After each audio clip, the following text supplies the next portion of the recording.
these three bourbons are basically the same thing. They're the same mash bill, same distillery, same proof, but is one of them better than the other two? Stay tuned after the break and we'll find out.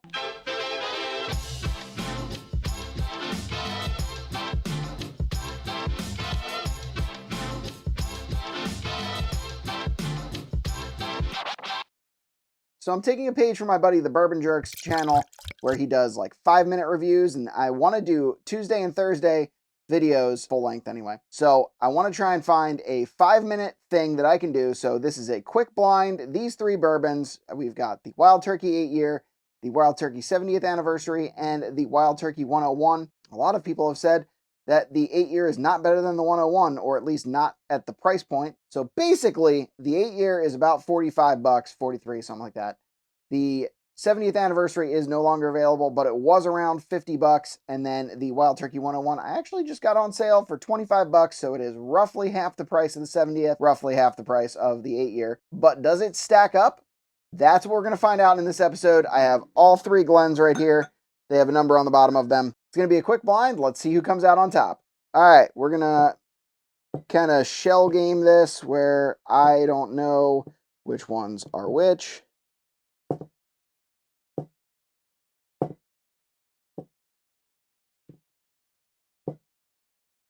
All right, so that's where we're at here. We're going to start from my left to my right. They're all 101 proof. The only difference is age and rickhouse. Let's pick a winner. Here it goes. Glass A is super sugary. It doesn't honestly smell like much. A little bit of nuttiness, a little bit of cherry, oak, and leather. Get a little bit of a like mineral note. Maybe that's the turkey funk coming off on this one. Actually, it's almost coming off herbal, not even mineral. Like maybe a little minty. Let's see what this one tastes like. Cheers. Turkey sometimes hits me like a rye, which I have been tricked by Rarebird before, so that is not off-brand for me. I don't know what it is about wild turkey on the palate, but sometimes it just comes off like a rye because it's really herbal. It's got like a lot of like sugarcane and maple or mint, a little bit of maple too. I didn't put much in here because I want this to be quick, so I think I have like maybe one more sip. On the finish, I think it continues on with a lot of those flavors. Let's finish this off and then move on to glass B. All right, moving on to the second glass or glass B. Similar nose, a little bit more sugary, maybe a little bit more oak on it. It's a little bit more traditionally turkey, definitely getting a little bit of like orange peel, a little bit more cherry, a little bit more oak. On the nose, B is better than A. Let's see what it tastes like. On the palate, it's definitely got a deeper sweetness. Still a little bit of sugar cane, but it's got like some oak, some leather, a little bit of like cake icing. This one's a little bit more nutty than the first one was. Feels a little bit more thick on the mouthfeel. Feels a little bit more refined. Definitely a better experience. Let's finish it off and we'll move on to the next glass. It definitely, the finish on that one is very like a little bit nutty, a little bit cherry, oak, leather, and then like powdered sugar on there. B is definitely better than A. Let's check out what C's got.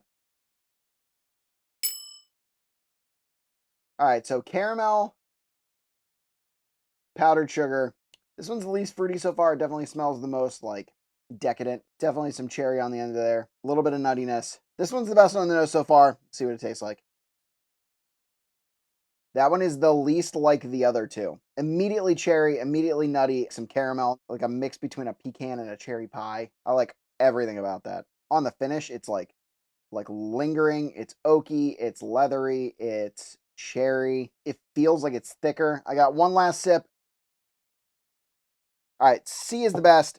Then I'm going to go B, then A. Let's find out what they are. All right, C is number 1. It is that one. Okay, so Wild Turkey 70th. So 2 is the 101, which means the one that I didn't like is the 8-year 101, which I just recently said on a short is possibly as good as the 70th and definitely better than the 101. Turns out I was wrong. If you can still get your hands on the 70th, it is, I think, well worth it. 100% better than the other two. And then I like the standard 101 better than the 8 years. So that's a thing that contradicts other things that I've said. But hey, sometimes blinds just get you. I would love to hear if you've done this blind or at least a similar blind with the 8-year and the 101 or even the 70th and the 101. What your results were, definitely drop them in the comments if you are surprised by the results of mine, like I am. drop that in the comments. Upcoming this Sunday, we have the Bourbon Brothers Whiskey Nerds, Troy and Trent Snyder, on the channel. We are doing a live stream. We're starting a summer Bourbon Blinds with Friends series, and it's going to be a lot of fun, so make sure you tune into that. If you want to support the channel, check the links in our description. We've got our merch store. We've got Patreon. You can join here on YouTube. Many ways to support us. If you like this content, check out our other videos. Please like and comment on this video and subscribe if you haven't already, and we hope you'll join us in drinking like a gentleman. Cheers.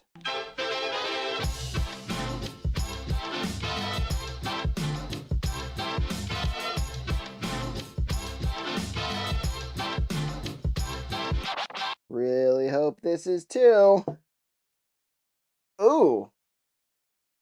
That's not what you want. So 2 is the 101.